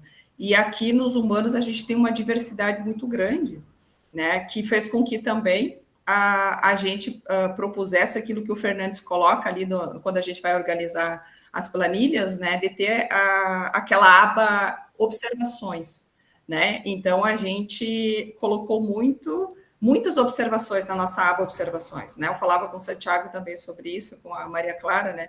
Que a gente teve que abrir uma aba observações e o nosso observações está muito grande, né? Por isso a ideia também do diário de campo, para a gente não perder essa riqueza. Uma das questões que nós tínhamos falado, né, enviar as perguntas pelo WhatsApp, mas as pessoas, ao invés, como o Santiago comentou, né, eu também imaginava que o áudio poderia ser mais utilizado, né, nós tivemos uma resposta por áudio completa, e uma pessoa que escreveu 3 à mão, me mandou e depois leu, porque achou mais fácil responder. Então, assim, 2 pessoas, né, no universo de 120 pessoas é muito pouco, então as pessoas não se sentiram à vontade para utilizar o áudio do WhatsApp, que a gente achou que ia ser muito utilizado, e não foi. Então, essas surpresas que a pesquisa vai nos deixando à medida que vai acontecendo. Aqui a gente colocou, né, também, nós já tínhamos falado, deixar o espaço para a pessoa responder e tal, e de repente tu fala um pouquinho, Edu, que eu já tinha antecipado, né, da planilha que a gente acabou adaptando um pouco, pelas características. Né? A gente teve que adaptar a planilha, principalmente no sentido de tradução, para um contexto brasileiro, e também a gente teve que incluir alguns campos, principalmente de observações para casos mais particulares. O caso brasileiro e o caso argentino, eles são um pouco diferentes na forma como a gente lida em pesquisa em relação à raça e xenofobia, por exemplo. Então, no caso brasileiro, essas questões apareciam com mais frequência para nós. E a gente também teve que recategorizar, vamos dizer assim, algumas dessas categorias, como a de empregado e desempregado, e também a de estudante enquanto ocupação. São, por uma questão cultural mesmo, de como a gente entende essas categorias no Brasil. Também teve algumas questões relacionadas a nomes, né? A última questão relacionada a nomes neutros, a gente teve essa conversa com o Santiago também. Em português, a existência de nomes neutros, eu queria dizer que é praticamente inexistente, né? Eu não posso afirmar com certeza. Saiu essa semana, o IBGE, o Instituto Brasileiro de Geografia e Estatística, divulgou dados do último censo sobre nomenclaturas. Então, hoje no Brasil, nós temos mais de 140 mil nomes, e a grande maioria deles não tem qualquer, pelo menos os mais utilizados, não tem aspectos de neutralidade de gênero, mesmo entre apelidos entre eles. Eu fiquei pensando nos últimos dias, né? E um dos poucos nomes que hoje em dia já não é mais tão comum e que poderia ter uma questão de neutralidade em termos de apelido é Rafael e Rafaela, que a gente utiliza Rafa para se referir às 2 pessoas, mas mesmo assim é muito incomum esse nome ser dado hoje em dia, né? A gente tem uma crescente de outros nomes no cenário brasileiro. E durante o preenchimento dessa tabela pelos nossos alunos de iniciação científica, foram aparecendo algumas dúvidas que estavam justamente relacionadas a essas categorias, porque primeiro eu fiz uma tradução um pouco mais literal, para que a gente pudesse começar o preenchimento, e conforme o andamento da pesquisa ele fosse se dando, a gente, como estratégia metodológica, a gente foi fazendo adaptações nelas para dentro do nosso contexto, conforme essas dúvidas foram sendo levantadas pelo Thomas, pelo Lucas e pela Heloísa. Então, a gente enfatizou algumas questões e também a gente, como eu mencionei, a gente adicionou esse campo de observações para algumas dessas particularidades que foram aparecendo. Comentários dos próprios alunos durante o preenchimento, comentários nossos, demarcar algumas situações específicas de respostas para que a gente pudesse também trabalhar a posteriori. Então, as primeiras observações, acho que algumas coisas a gente já colocou, né? O questionário longo e complexo. Também a gente pensar dessa pré-determinação dos públicos, né? Então, esse público deveria ser letrado, né? A pessoa para conseguir elaborar um texto, início, meio, desfecho, com detalhes, né? Também o fato de questões de classe social, né? Que a gente for ver, a gente conseguiu, a gente tem um extrato de classe social mais elevada, digamos assim, né? Então, a pesquisa também tem a limitação, né? Então, são pessoas que têm acesso à informação e sabem o que é uma IA, né, para poder responder e participar da pesquisa. E também essas diferenças entre gerações que para nós está muito perceptível, né? Então, há aquelas pessoas, como a gente já falou, que usa, né, no seu cotidiano IA, e aquelas pessoas que não usam, sabem que existe, muitas vezes não tem uma compreensão ou fazem um uso muito pontual. E também uma questão que a gente refletiu bastante é o quão escrever não faz mais parte da rotina da nossa vida. Né? Claro que a gente está aqui, mesmo da área da comunicação, a gente percebeu que escrever já não faz parte, né? Essa narrativa que foi se perdendo, não há esse hábito no nosso cotidiano, e que a pesquisa ela demandava que a pessoa parasse para escrever. Então, isso foi uma questão que a gente observou bastante. Então, ao mesmo tempo que, como eu tinha comentado, a pessoa disse assim, eu não escrevo histórias desde o ensino médio, gostei que eu vou reescrever. Outros diziam assim, não escrevo história há muito tempo, eu não tenho condições de escrever, não sou escritora. Então, isso nos faz pensar sobre essa reflexividade também, e o quanto que se fazer pesquisa, ele nos demanda ajustes, reflexões o momento todo, para que a gente possa redimensionar também os próximos passos, para que a gente consiga cumprir com uma pesquisa como esta, né? É isso. É isso aí, né? Nós já extrapolamos o tempo também, então a gente quer agradecer também a participação, né, obviamente, de todo mundo do grupo de pesquisa. A gente já fez o agradecimento lá no início, né, mas não colocamos todo o nome das pessoas do grupo, mas todo mundo se sinta agradecido, né, pela participação. E aí eu já vou passar, por conta do nosso tempo, né, para você, para as questões. Nath, tu queres comentar? No, que me parece que nos quedó poco tiempo, no sé si ya, porque además me tengo que ir un ratito.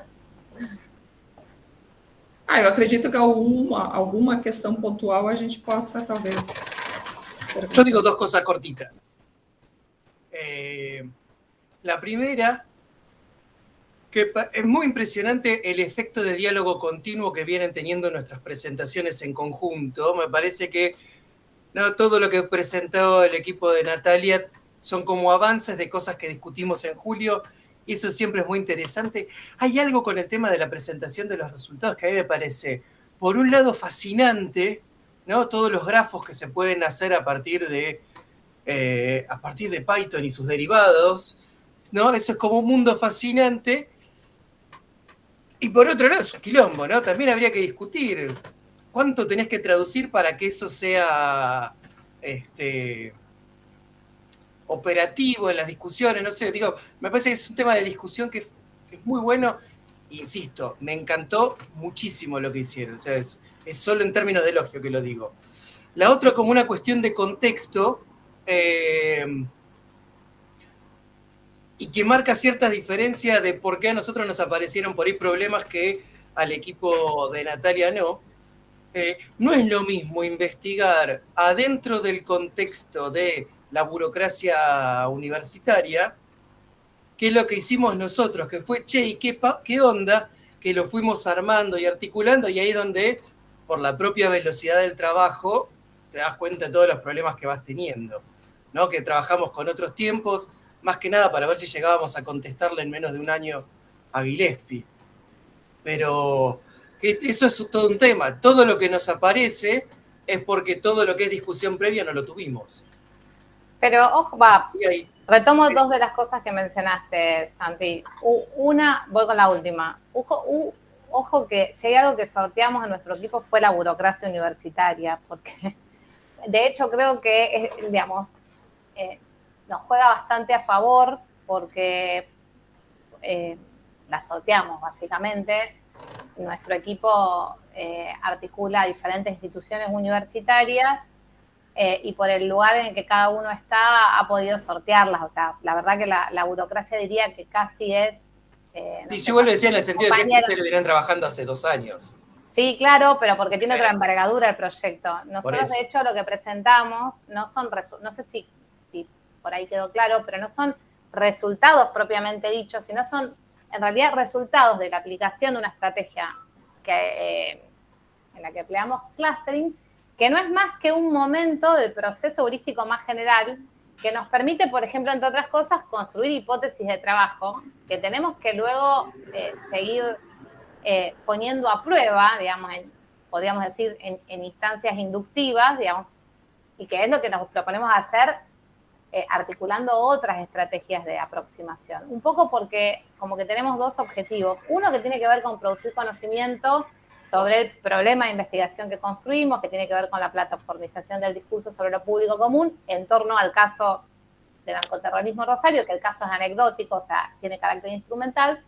Pero otro objetivo que tenemos y que no es menos relevante para nosotros, que es poder ensayar estrategias de abordaje teórico-metodológicos que sean innovadoras y que permitan sofisticar el proceso de interpretación semiótica para producir conocimiento válido sobre las mediatizaciones contemporáneas. O sea, nosotros tenemos esos dos objetivos de mínima, que capaz que somos muy ambiciosos.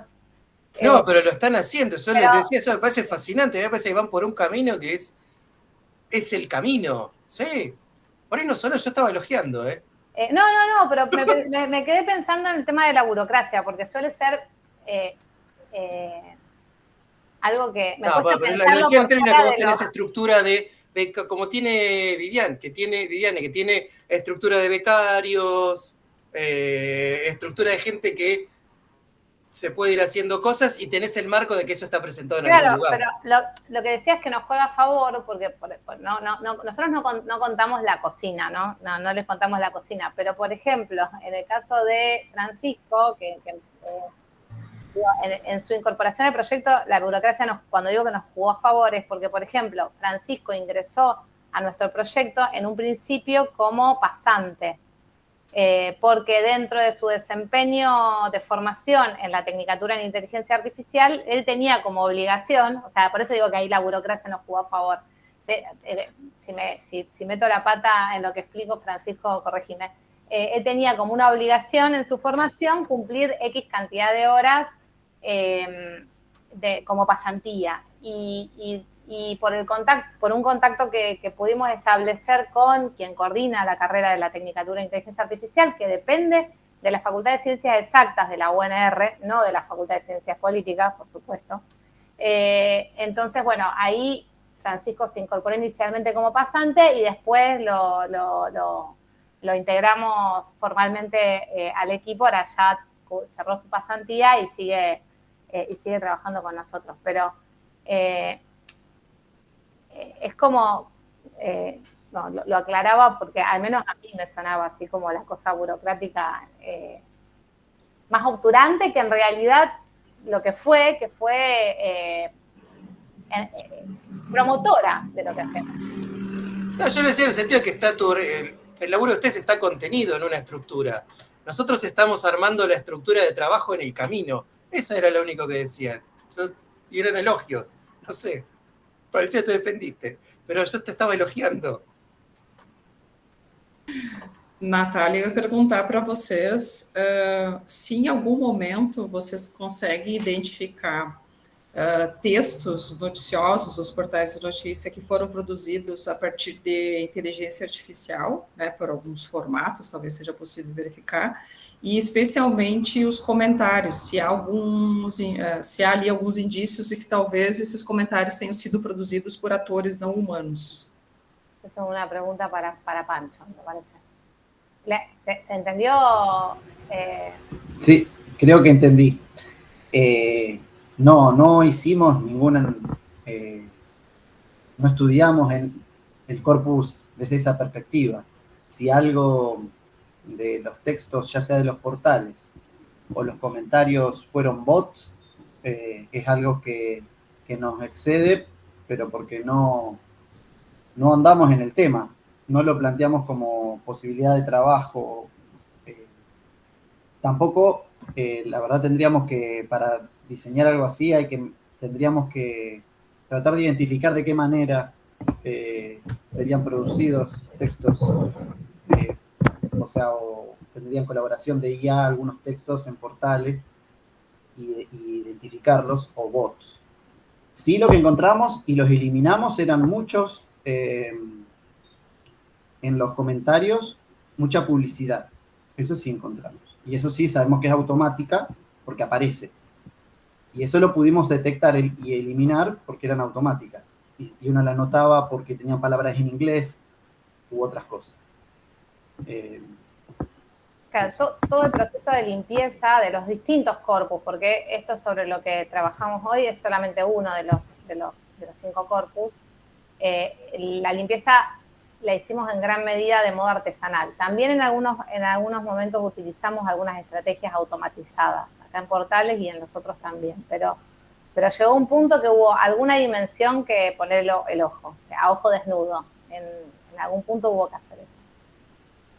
Igual estaría bueno hacer ese acercamiento, Vivi. El corpus está a disposición. Si hay algo que nos propusimos con esta investigación, un poco también para aprender, como aprendizaje para el equipo, porque nosotros también tratamos de que en la medida en que ensayamos nuevas estrategias metodológicas para el abordaje de nuestros corpus, también tratamos de consolidar un equipo de trabajo, algo que nos está costando un montón. Ustedes lo saben porque nos conocen desde hace un tiempo y saben que estamos tratando siempre reclutamos compañeros y compañeras y bueno, sostener esos equipos de trabajo se hace muy difícil, sobre todo a los que tienen conocimientos técnicos que valen mucho en el mercado, como por ejemplo Pancho, que nos suele costar que se sostengan en el tiempo. Pero una de las cosas que nos propusimos hacer esta vez, en esta investigación puntual, es poner a disposición abierta todos los sets de datos que se construyan en la investigación. Lo estamos haciendo en el repositorio de CONICET, porque aparte del organismo al que pertenecemos varios, de hecho al que pertenecemos Irene y yo, que dirigimos el proyecto, y otros miembros, como puede ser también el caso de Manuel, que es becario doctoral de CONICET, tenemos también otros miembros del equipo que son becarios de CONICET, es poner a disposición en el repositorio de CONICET los sets de datos. O sea que si alguien quiere luego acceder a ese set de datos, lo puede hacer. Por ahora solo subimos el de Portales, el nuestro está subido, pero estamos en tren de también cargar en breve el de WhatsApp, que se está terminando de clasificar, que fue el único que se recolectó artesanalmente, y el de X, también estamos en proceso de subida. Lo único que no vamos a poder subir, pero por una cuestión de confidencialidad de los datos, es los que dependen de Meta. Facebook e Instagram no podemos, pero porque accedimos a esos corpus con permiso de un consorcio estadounidense, formalmente tenemos el acceso, pero entre otras cosas, la parte negativa es que no podemos compartirlos. Pero lo demás, sí, Portales, X y WhatsApp va a estar compartido. Y en todo caso, si después quieren, pueden acceder a eso para hacer preguntas sobre ese set de datos que excedan nuestros intereses de investigación. Santiago? Sí. No, cuando Francisco presentó en un momento, como resultado del grafo, dijo que se podía ver que funcionaban como en registros distintos los comentarios de los posteos, ¿sí? En las hipótesis que nosotros venimos trabajando, posteo y comentario, más allá de la red o el tema, funcionan en sistema entre posteo y comentario. Mucho de lo que pasa en el comentario es necesariamente algo, tiene que ver con el tono, con la propuesta, con lo que tenga que ver con el posteo. ¿Ustedes encontraron que funcionan separados, distintos? En realidad es lo que muestra el gráfico, lo que estamos tratando de revisar es por qué. El momento en el que estamos, o sea, el gráfico, lo que también Pancho señaló, que hay algo que de la manera en que también pensamos ese acercamiento a clustering, es que nos permitiera visualizar el corpus de otra manera. Es decir, accedemos a través de esa visualización como a otro plano, otro nivel de observación, que no excluye a los otros, o sea, no excluye la observación directa de la publicación o del comentario, ni excluye tampoco el acceso a través, por ejemplo, de la matriz de datos, porque también tenemos el portal organizado como el corpus de portales también organizado como una matriz. Sería como otra manera más. En eso que se observa, se advierte una distancia, justamente todos por un lado, todos y eso lo hizo el algoritmo, o sea, no es algo que nosotros lo organizamos de esa manera, es que decir, automáticamente se ubican por un lado todos los textos que son, que provienen de los comentarios, y por el otro, todos los textos que son de las notas de portales, incluso cuando pertenecen a diferentes medios. Eso significa que comentarios funcionan en sistema entre sí. ¿Qué es lo que los tiene en común? Eso es lo que yo no entendí. Bueno, para nosotros tiene que ver con, pero es una hipótesis, que es lo que estamos tratando de armar ahora, es por una diferencia genérica de género discursivo. De hecho, en este momento estamos escribiendo un artículo, el primer artículo que vamos a escribir y que tiene que ver no solamente con los resultados de este procesamiento con clustering, sino de otros que hemos hecho en otras investigaciones, en donde advertimos, pero insisto, advertimos por la envergadura de una hipótesis de trabajo, o sea, no de una conclusión, ni mucho menos, que entendemos que es bastante posible usar clustering para diferenciar géneros, porque pareciera ser que es lo que nos está marcando esa diferencia. Después queda, obviamente, el trabajo de acercamiento más en detalle, para ver qué está sucediendo. En total, ¿cuántos comentarios tenemos? No me acuerdo, Pancho. ¿Te acordás vos? ¿Cuántos? 300, no, comentarios hay muchísimos. Por registro, o sea, tenemos cada portal, cada nota se asocia a una chorrera de comentarios, a muchos comentarios. Tenemos más de 350 registros de notas con comentarios. Con comentarios, que son eso lo relevamos solo para los portales locales, de alcance local. No lo relevamos para los portales de alcance nacional. Eso fue una decisión de restricción metodológica para no volvernos locos. Pero bueno, creemos que tiene que ver con una definición de género. Vamos a tratar de hacer plausible esa corazonada en un artículo, pero insisto, como una hipótesis. Para marcar una diferencia, los comentarios admiten emojis, que la librería que nosotros utilizamos para transformarlos a vectores y poder procesarlos, interpreta los emojis en un contexto textual, valga la redundancia, que una nota periodística carece de emojis. Eso ya hace que los comentarios tengan una particularidad que los textos de notas no tienen. Otra es la cuestión dialogal. Se contestan los que interactúan en los comentarios. La nota es una cuestión más periodística, crónica, y bueno, y como esas diferencias, usos de sintagmas distintos, nominaciones distintas, uno más tendiente a la oralidad, el otro más tendiente al discurso periodístico. Pero bueno, esas son algunas de las cuestiones que podrían dar cuenta de esa distancia.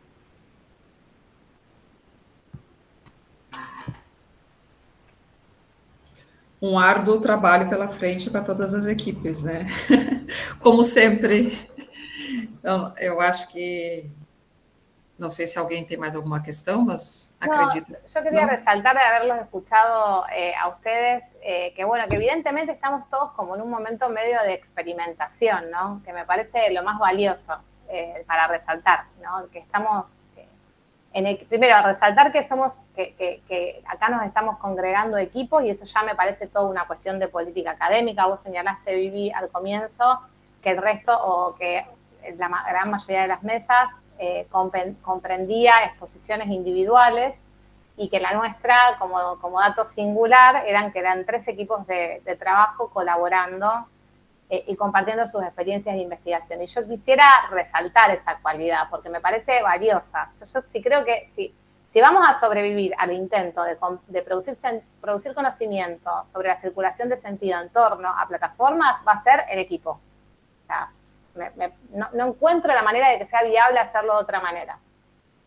Y lo otro es que también, en los 3 casos, se advierte la voluntad de ser creativo en el proceso de investigación. Digo, todo el modo en que fueron ustedes sorteando las limitaciones que encontraban para conseguir los informantes y poder hacer la recolección, muestra a las claras que se requiere imaginación metodológica y una voluntad de correrse de cualquier tipo de dogma, sin perder el interés por la pregunta en torno al sentido, ¿no? Pero yo, nada, resalto esas dos cosas que a mí como que me aparecen como obvias y evidentes, y que sé que forman parte de los rasgos de nuestros equipos de trabajo, pero que tal vez no es la convención en general en la comunidad académica de la semiótica, digo. Entonces, nada, quisiera resaltar eso. No sé si coinciden o no, pero así lo veo yo. En un 100% y es el 30%, es el eje de lo que voy a presentar el viernes, eso que acabas de decir. Así buenísimo.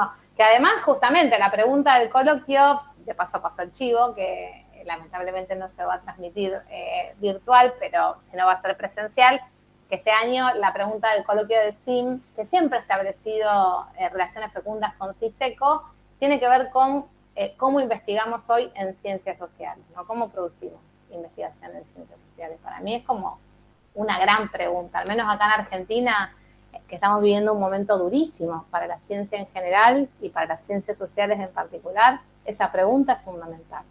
Hacernos la pregunta y encontrar maneras de responderla. É importante que a gente ressalte a tua fala, Natália, porque acho que nos brinda, depois de 2 horas de discussão, o quão é gratificante, é trabalhoso, né? Mas o quão trabalhar em equipe nos demanda também essa criatividade, nos demanda essa experimentação e, sobretudo, o diálogo e o avançar, né? Então, me parece que eu acho que são exemplos fenomenais, né, que vocês trazem da Argentina, e também queria destacar esse diálogo que a gente sempre teve, né, então que a gente possa seguir dialogando, que a gente possa seguir construindo possibilidades e perspectiva juntos e juntas, né, então vai ser muito bom, porque realmente é a única mesa esse ano com equipe, né, então fico muito feliz que vocês tenham aceito convite, né, quando eu propus para a diretoria que a gente falaria em equipes, foi visto de uma forma muito positiva, porque a construção de conhecimento depende, né, de trabalho em equipe, depende desse nosso diálogo, dessas nossas trocas, né, então eu queria agradecer, né, Emanuel, Natália, Santiago, Francisco, Eduardo, Vitória, Maria Clara, né, que já saiu também, Irene, que também faz parte desse grupo, e cada um de nós também que possa levar aos demais grupos, né, porque as nossas equipes, elas são grandes, são diversas, né, e também ficar o convite que a gente vai organizar a chamada do livro para o início do próximo ano, né, então temos um tempo, né, dá para a gente organizar bem, e que se outros integrantes da equipe quiserem, né, integrar o artigo reflexivo a partir da mesa, será muito bem-vindo, porque também é uma expressão que muitas vezes, pelo menos é uma lógica das principais revistas acadêmicas no Brasil, a restrição de autores, né? Então, boa parte das revistas, a restrição de autores é para 2 pessoas, 3 pessoas, né? Isso então, é um dilema, tal qual é um dilema. Então, assim, o trabalho em coautoria, muitas vezes, ele é visto de uma forma negativa, e a gente está aqui para mostrar, né, de que cada um de nós trabalha com um aspecto específico, mas a gente está em diálogo com aspectos mais gerais e complexos, né? Então, fica o convite para que no livro a gente possa agregar todas as pessoas que estão envolvidas nas nossas pesquisas, né, que estão trabalhando conosco, né, nesse nosso trabalho coletivo aí.